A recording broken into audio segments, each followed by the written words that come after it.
tell you this.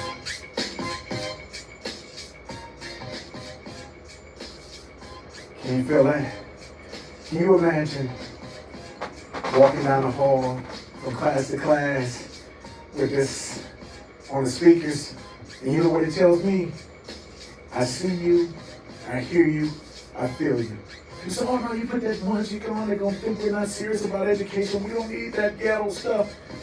See, this is exactly what's wrong with our schools. Back in 1991, and it's not just a beautiful shelf, it houses information, and that's what makes it beautiful. A man by the name of Jonathan Council, Harvard scholar. He said, let me go into some schools. I'm going to go check in on the little black people in East St. Louis and Chicago. I'm going to look at the brown people in St. Louis. And what he started to do was he started to evaluate the schools on this side of the track and then on this side of the track.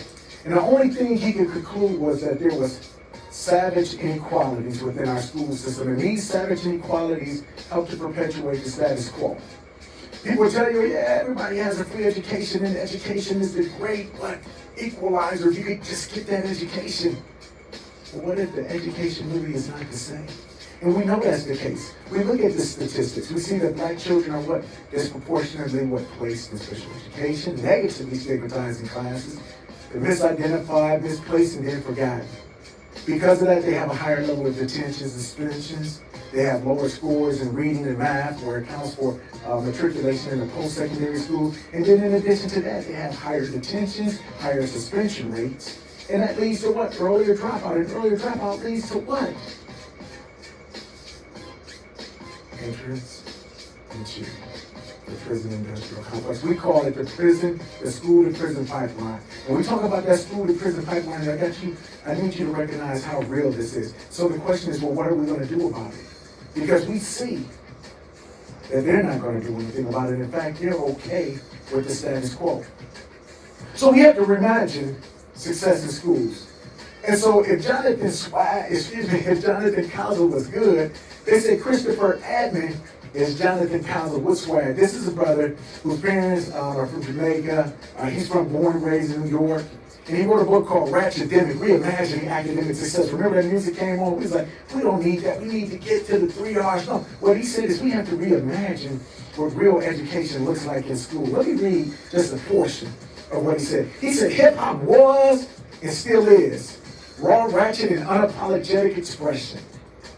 And those who understood what the young folks were trying to express, because the older generation had experienced it when they were in school, could see that hip-hop lyrics was a response to what I call poor teaching and school disorder.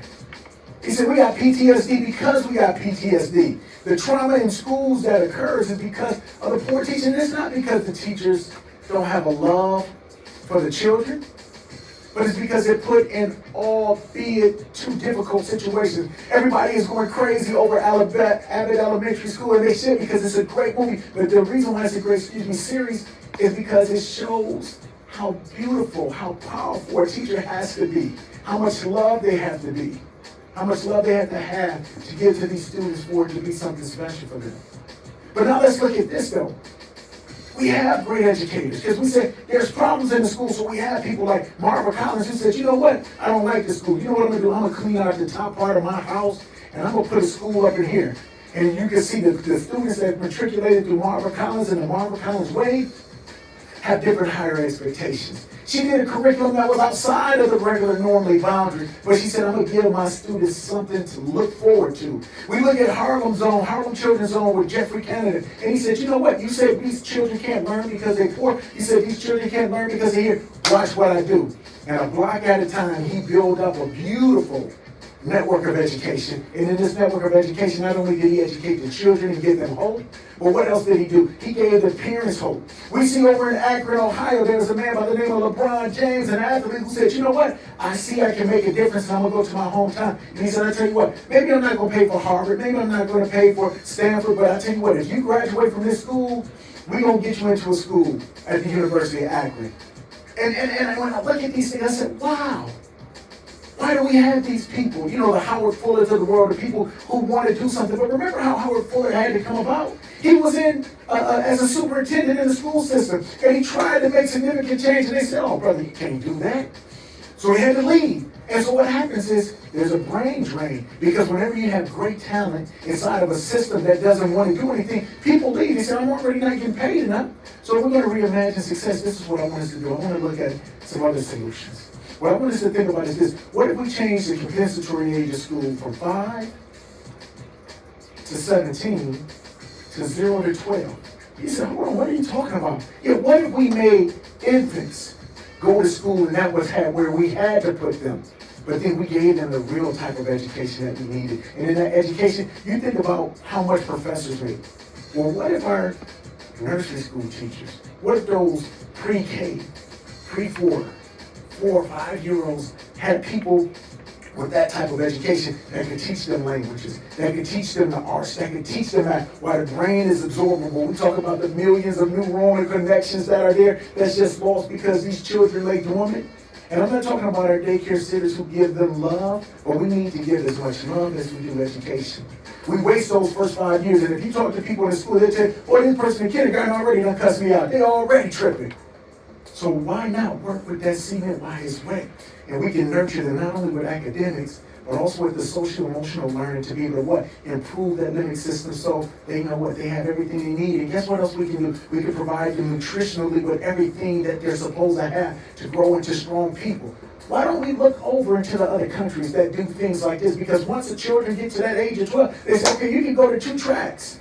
You can go a general or you can go a vocational. If it takes 5 years to master a craft, what if we put a 12-year-old with a master plumber, with a master carpenter, with a master welder, with a master engineer, and allowed them just to really do exactly what they wanted?